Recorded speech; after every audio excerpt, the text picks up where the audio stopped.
their keys to victories. You got to look at OHEB to really carry the game, and for him to have an easier time, he needs to make sure he wins the lane. Sometimes that does mean you're going to delay your hero a little bit, potentially getting banned out in the later stage of the game, but at least you have the information to know what's going on. And in fact, looking at the draft right now, we talked about it in the pre-show where Blacklist International, they do the best as a second pick. So far right now, in the first pick, they don't have the necessary information of what Echo wants to do. So, you know, it's one of those things that we don't talk about so much, but as a team, not having their preferred, I would say, side to the pick and ban may actually hurt them as well. And that's exactly what's very interesting here, right? Because Echo, they do better in the first pick position. Now they're actually popping off on the red side of the map, second pick. Meanwhile, for Blacklist, like you mentioned, they do enjoy being the second pick a bit more. We saw from the statistics earlier on, 72% win rate. But here, you can see the adjustment also made by Echo. In game number 1, they banned out the Estes in the second phase of draft. Now, they're prioritizing it here, but they're leaving out a hero. Open. Blacklist did this. They banned it. Fredrin. And now, this just shows the priorities that Blacklist have. Being here in blue side, having that one pick is so powerful because you get to build the lineup around it. And the answer by Echo is a Farsight and a glue. The glue, more of a hero that we don't ever see. And given that the Fredrin was the focus for Blacklist, now Echo have, again, solid choices for drawing that box. My question is, because they're picking up the glue, are they like trying to bait Blacklist International picking up the Faramis? Because the Faramis is one of the counters for glue, but it looks like they're not going to bite. They're just going to take the Valentina. Nope. And this shuts down a lot of playmaking ultimates, just like the Grok with his wild charge. But before we go even further, this is a quote by Tic Tac. Their chemistry is really solid since they've been together for a long time. It's so hard to cut them down. This is the hardest part in fighting Blacklist International. And I completely agree, Coach Dick. They have been together even before they won the World Championship. Yep. And now a year has passed and they're still here. They're still making a claim for that trophy that we're all looking at, the center of the stage. Going into the second phase, Echo bans out XP lane choices because, again, Sanford's happy with the glue. They go ahead and ban out the Lapu Lapu. I just gotta say, there's an odd absence of joy. Yeah, the joy here not really going to be prioritized by any of the teams in the first phase. Heck, we might even, we might even actually see it ignored completely in the draft for game number 2. Joy is a bit of a gimmick hero. That's what I call her, right? Because it's all about just distracting the enemy team. Anyways, though, I do want to talk a little bit about this XP lane or just Blacklist International's draft, because in a lot of their drafts here, we usually see that Fredrin is used as a flex pick. Not for Blacklist, though. Every single time the Fredrin is picked up by Blacklist, well, not every single time, but 90% of the time, it's jungle, right? Yeah. They always want a playmaker on Edward. That's the reason you're still seeing that Lapu ban here, the respect being given out, and also the Claude ban. They want to get rid of a hero that can blink out of the Detonus Welcome, can blink out of the real pure engage from the glue, and even from the poke that's coming in from the Farsight.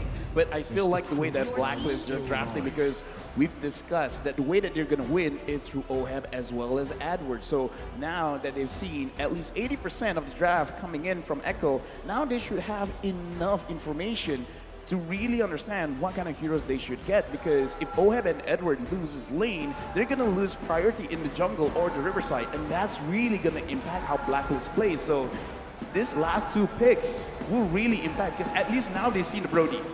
What do you want to use against the Brody? They still need to put Matrix? Yes, but they also still need to put a hero on Agent Zero, and that might be the key. Benedetta's still open here, but it looks like Echo has an answer. Oh, nope, there you go. We mentioned the Joy. And they left it open. It's the Franco from Yaoi too. I love it, right? Again, we mentioned about the Joy. More of a distraction than a prio pick, right? Yes. But it is a good pick here. Noticing that Blacklist International, they're going to have that back line really targeted down by Echo. So what the Joy is going to do here is to create space by being that annoying hero in the enemy back line. Thing is, though, Echo waited for this. They knew it was coming, right? It was either they went for a Kufra pick, a Cho pick, or they see the Joy, instantly they go for the Franco that can lock the Joy down. Yeah, but given that Cho is banned out, Echo had the ball in their court. It was their shot to make. You mentioned the Kufra. Yaoi had a lot of crazy games on the group front. chance to play that, but instead they go for the Franco. You know, a game lost be damned, but we don't care about it going into the Valentina. We don't care if Haji gets it. And looking at it, is it going to the hands of Valentina? Yes, of course, yes, Haji, because again, there's a Fredrin. That's definitely Wise's hero. Yeah, I'm just going to say we're going into game number 2. Blacklist International going up against Echo. And what I wanted to say was that Echo picked up the most banned hero of Blacklist International. They keep banning out this Franco. So now Franco in the hands of Echo. This might be a bad game for Blacklist. Yep, and the reason why is because it breaks the Ube. You don't get to engage on your terms. And in the hands of the playmaker, Yaoi, it's going to be a great way to, again, either set up a box that Blacklist is not comfortable with or break whatever Blacklist is trying to do. And this is a similar approach to, again, what RRQ did against Echo yesterday, right? They picked up that Franco, but unfortunately for RRQ, they didn't have anything to build around the Franco. Meanwhile here, I was questioning the Brody pick earlier on. I was like, what? Brody into Lolita? Then you see the Franco and you're like, there you go.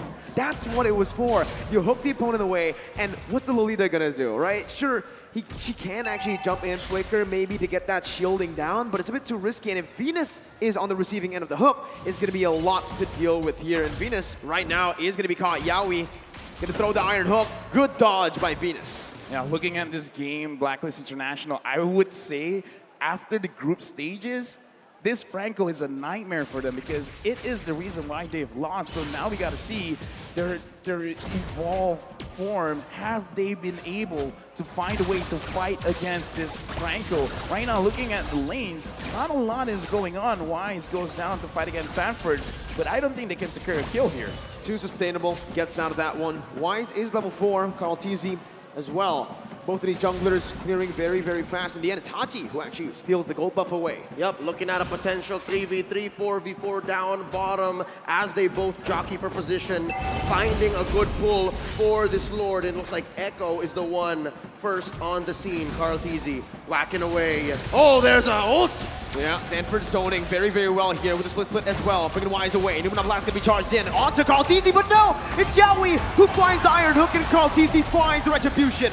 Edward on the back line. That's a stolen for the airstrike as the Bloody Hunt comes down onto Edward to lock him down. Sanford finding Wise, the flicker over. Edward picking up another. It's a 2-for-1 right now. Echo still equal though in terms of the trade because they secured the turtle. I like how Blacklist played that fight just now because even though they were focusing on the turtle, they kind of understood that it's not 100%. It's not even 50-50. It was kind of a 60-40 at that point. So they tried to find the alternate win condition around the turtle, which is try to get a little bit more kills. So they were willing to expand a lot of their resources there. Looking at the items right now, really not a lot of power spikes just yet. The Beatrix here, piloted by OHEB, understands that there is a chance he's going to get attacked, and right now, Carl TZ is getting attacked.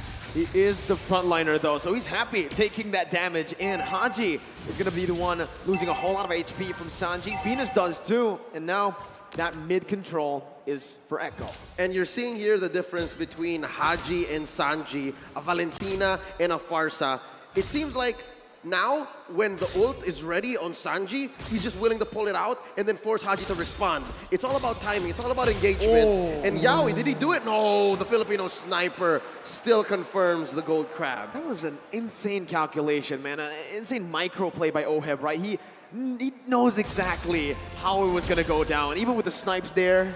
I got to say, in my head, he was holding his breath and like, 1, 2, pump, just get it. And I just want to touch a little bit about the emblems because in terms of scaling, I kind of feel like Blacklist, they have an advantage because OHEB is using a marksman emblem compared to Benecutie using the assassin emblem. He's going to have a lot of damage, but still, in terms of scaling, Blacklist, they have it in the bag, and now looks like Echo, they're just going to push Blacklist away. Don't push too hard. Oh, not an engagement that Echo wants to go for because, again, they spent a few ults there. Mind you, Yaoi still has the Bloody Hunt, still has a hook waiting on him. Benecutie as well, torn apart memory, goes for a pull. Numenor Blast charged up by the Queen. That is welcomed by Carl TZ. And Carl TZ is going to be able to spin him out. That's the Bloody Hunt, locking Edward down. Edward taking low, but still able to survive for now. Torn apart memory, popped in as Benny flickers forward to pick up the kill. Turtle over to Blacklist right now as Sanford jumps in with Swiss Split, bringing Venus back for the damage to come through once again. Sanji picking up Yaoi almost finding the iron hook. That's immobilized. Haji pours the flicker out, and Echo will be able to take the better trade. 2-0. Turtle goes over to Blacklist, though, as well. It's actually Echo who took it. Wow, clear win now for the Orcas. Yeah, clear win because they have a lot of bursts in the early stages of the game because Wise being in the front line, he can CC them for a bit, and Oheb, that was lucky that he did not get hooked, and so far Oheb will be fine. Looking at the items, clear power spikes right now. Looking at Edward, he's not going to be tanking a lot, but he can do a lot of damage because of the Genius Wand, so as long as he can prolong the fight, he can really help himself out, as well as Haji. Speaking of which, Haji is using a skill kind of itemization, so he's not going to be too strong right now, but I would say in 8 minutes, he's really gonna power through Echo. Yeah, and honestly, I do really want to talk about how Blacklist International are negating the bully potential from the Brody, right? Because earlier we saw the lane frozen by Benny QT in that lane. Wise instantly stopped by into the gold lane, even risking his life just to help Oheb clear it out. And this is what's going to get Blacklist to that item power spike for Oheb in the gold lane. The Beatrix has been farming very well, considering that he is in the losing matchup up against that Brody. Yep, and we're just waiting for that to flourish. We're just waiting for that to get the payoff. Bottom lane, though, you see the XP laner just leaving constantly. Very good wave clear from both the Joy and the Blue. Oh, the pull on Wise! The Iron Hook, and that's going to be Bloody Hunt. Chain in, but that's as welcome as Edward jumps in with a lot of damage coming down. Sanji with the wings by wings, getting out. Numenor blast, and for the airstrike stolen away by Haji with the IMU. Bennett's Rage, able to find the kill onto Sanford. Carl TZ going to be gunned down. That's the Iron Hook to provide the peel necessary for Carl TZ. It's a 1-for-1. The XP lane traded in for the jungler. Wait, look at Benny Cutie, Benny Cutie. Oh, watch out, Benny from the back line. Oheb hasn't spotted him yet. We're going for the turtle. There's the pull. Yaoi as well. Look at this. Prime positioning from the Echo squad. Oh, he's revealed. There's the hook. Yeah, we missed it. Gonna be stunned up. Venus actually onto the turtle. Carl TZ with a quarter of his HP bar. Oh, that's the feather airstrike prematurely popped in. Sanji's gonna be zoned away now, but Benny, again, this is the man that we're gonna be looking at. Wise, gonna be hooked down. That's the moment for Benny to jump in. That's the damage coming through the Turtle Prime memory as well. To take the turtle and to take Oheb. Carl TZ with the Depth's welcome. Not gonna be able to find it just yet. Sanford onto Venus, bringing him back. Numenor blast to be popped in, but it's not gonna be able to get charged all the way. Edward, stunned up, suppressed. Bloody Hunt popped in. Yaoi gonna fall to the hands of Edward as Sanford still wants to keep on going. Sanji rotating back into the mid lane. Wise gonna be brought back. It's a pause here in the 7th minute of the game. Messy engagement, and the payoff was just about to come up. Benny Cutie able to hide in that bush, put a few marks on several members of Blacklist International, plus on the turtle, which allows Echo to pummel on through forward, but you can't discount the fact that Blacklist played that very well as well. Yeah, Blacklist played it very well, but again, Benny Cutie just understanding the situation, not understanding like just his hero, just Blacklist hero, but he's like, okay. Because I kind of feel like a lot of people looking at that situation, Oheb was kind of isolated by his team. It was prime position to just stun him up, get some stacks in, and then just kill him off just like that. But he's like, no, I'm going to wait, SA. I'm going to make sure everyone is close enough. He gets into turret range. He can get stacks onto a lot of people and get maximum value from his ult. And that's what he did. He got maximum value from his ult. And again, there's a very thin line between, I guess, a mistake and being loco, right? That was pretty loco. That was so close for it to being a mistake, but the fact that Benny's still alive now, at the cost of Carl TZ's life, it allowed for it to be loco. And it comes down to trigger discipline, right? The fact that he was in the bush for so long, even Yaoi is spotted, and he still stuck. He was like, and okay, no one checked the bush I'm as well. committing, bro. I'm committing. And he committed, right? Because Yaoi was spawned out already, they were like, no way. There's no way a Brody is waiting in that bush. Yep. It turns out, that's how Benny plays, buddy. No way a marksman will flank, right? I mean, that's like an assassin kind of thing. Yeah, Benny's an assassin sometimes. You can kind of say he's an assassin because of the way he plays these marksmen. He flickers forward, he looks for flanks, and here, we're going to see the player head-to-head. Never let them know your next move. That's what Benny did. Never let them know your next move. And that's what makes him a force of nature. That's what makes him the storm. He just comes up. And here, leading these two players, the gold laners, are these roamers, all right? Yawi, the playmaker, and his idol, Momshu. Oh my Venus. Again, they're two different kinds of roamers, two different kind of team captains, but the way that they lead their teams are just perfect for their playstyle. We've seen it, right? Again, Yawi with more flashy heroes, but for Venus, it's time to enable, but here we're gonna be put in right into the team fight. Echo with, actually it's a pretty good trade now that I see it for Blacklist. Benny Not died. that bad. Yeah. Benny actually fell, but the airstrike though from Sanji in the mid lane, making it in favor of Echo. All right, something transpired in between the time we resumed and paused in, but for now, real quick, folks, Blacklist forcing out a push up top. Buff still secured per side, and we're looking at a possible kill on Edward. Nope. That's Edward for you. Gets out in relative ease again, right? Echo trying pressure, but now it's just for Blacklist International to punish in the goal, well, in the other side of the map, which is going to be the XP lane. They even tried to deny as much as possible from Benny, forced to use the torn apart memory to get those last hits. This is the world stage, so I'm allowed to be a little bit more critical looking at the way that the game is transpiring. Oh, We just spoke about this, Yawi versus Venus, and Yawi is going to be able to find that iron hook. Connecting onto Wise, bringing it back under the tier 1, and that's everyone collapsing. Benny with a torn apart memory back up on that cooldown is going to be able to secure it. Feather airstrike now on to Haji and Ohem. Haji going to be stunned up, has the feather airstrike, but both teams disengage. King and the Queen in a flash goes out. I mean, Edward able to make the most of a bad situation, but LaFell, what does this mean? First of all, I just want to say I'm so glad I was interrupted because I was about to say Blacklist was actually looking pretty good because Oheb is going to scale up and Yawi's not hitting the hooks, but never mind.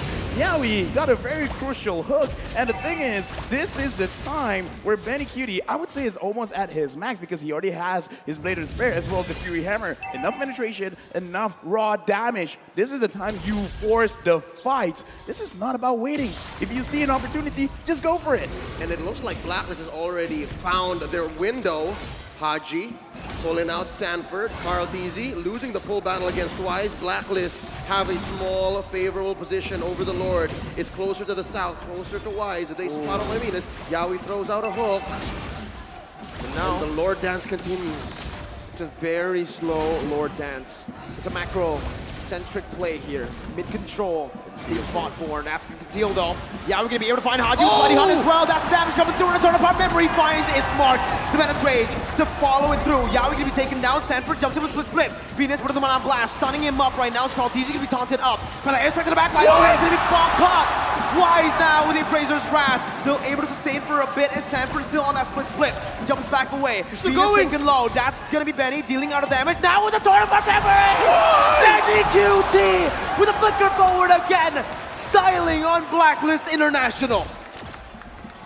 That team fight could not have been better for Echo. 4 down, no clap back from Blacklist, and Echo now making a beeline straight for this Elemental Lord. Okay, now Edward coming in, not going to be able to steal. But yeah, in this game, objectives are important. And Sanford, he's going to get chased, will actually get down. Yawi stops the progression of Edward. And as I'm saying, objectives are very important, but it doesn't have to be the turrets. It doesn't have to be the Lord kills our objectives as well. And again, Echo, their draft, they have a lot of big potential. So they're really using their draft to define us. I like the way that they approached it. Don't fight the Lord. Kill them first. And they did. They found bodies, pushed them all the way behind tier 2 down bottom. And it's putting on my Venus, who just hit the ranked first one, average assist, 10.4 per game here in M4, into a weird position. When do I use Numenor Blast? When do I protect my teammates? When do I find a proactive spot, a window for us to clap back? And it's looking harder and harder by the minute. Echo pushes mid tier 1, and now they're threatening tier 2 as well. Watch Sanji, he's concealed. Yeah, and he pops in the Feather Airstrike, zoning Oheb away as Edward jumps in closer. Sanji with Wings by Wings, getting out. Feather Airstrike being popped, Sanji flickers out. Call TZ. Finding the death to this welcome onto Wise, gonna be stunned up again. No, blast out from Venus out of nowhere. Sanford still in the front lines. Benny QT dealing damage right now as Edward's gonna be able to jump into the back line, but the Bloody Hunt catches Edward, and a torn apart memory silences him, takes him down. Sanji with Wings by Wings. Oheb gonna be taken low, forced to flicker out by Yawi, and Sanford flicker forward. Now Echo still on the march with another airstrike taking Venus down. Haji is all alone, terrifying Yawi. Still able to survive with Iron Hook. Connects again. And Echo have wiped out Blacklist International. They're looking for the end. No minions on the board. They're forced to back away. 5 for 1 plus 2 major objectives pushed in by the Orcas. This is both discipline and ruthlessness. LaFell, where'd they pull this from? First of all, I gotta say, there's a reason why Franco is the most banned hero for Blacklist International. I kind of feel like going to the next game, it has to be put into contention. Now, Blacklist, how this really happens is because Echo always finds a way to actually dish out damage onto Oheb, because every single fight, look at where Oheb is positioning. It's not that his positioning bad, it's just that he has to constantly run away. He has to run away from Benny Cutie, he has to run away from Sanji, from Sanford, from Yaoi. There's so many ways he can get caught, and it's so hard to micromanage all of it, especially when Echo, the way that they attack, sometimes Oheb doesn't see it coming. It sounds like Blacklist has been overloaded by Burst and also a good amount of CC. And those two things are lethal against a lineup like Blacklist, against the Ube strat. And they just can't pull it off here as Benny Cutie forces a push up top. And that's a clean tier 2 tower take, gonna help open up this Luminous Lord for Echo. Now 8K ahead at 13 minutes. That's insane. And on top of that, Benny's on a hero like the Brody, who snowballs like an absolute monster. And you can see here, this is the play by Blacklist International. They still want to contest.